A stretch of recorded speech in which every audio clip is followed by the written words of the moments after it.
parle d'actualité de la CPMDG, on a évidemment en point d'orgue la formation des monteurs, qui aujourd'hui est ce qui d'ailleurs est quelque part spécifique à la CPMDG dans la mesure où elle est un passage obligé pour le métier.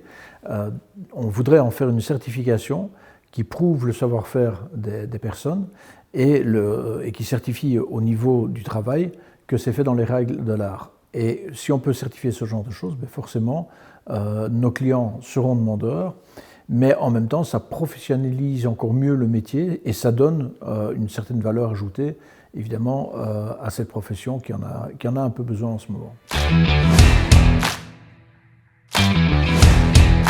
Il y a d'autres sujets, il y a notamment des conditions générales. On avait déjà traité au niveau des loueurs de grues à tour les conditions générales il y a quelques années, au niveau des montages également dans le syndicat. Et lorsque nous nous sommes mis ensemble, on s'est dit, voilà, on va réfléchir à tout ça.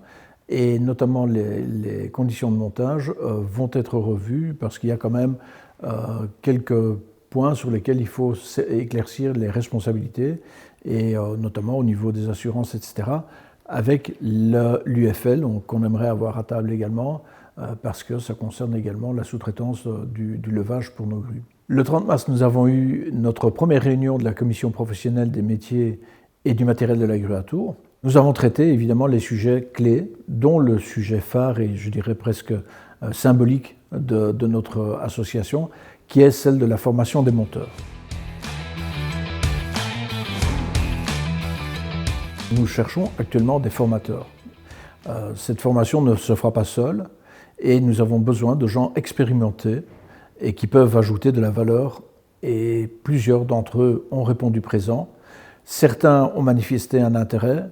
Je demande à ceux-là de manifester encore davantage leur présence et j'en attends encore d'autres.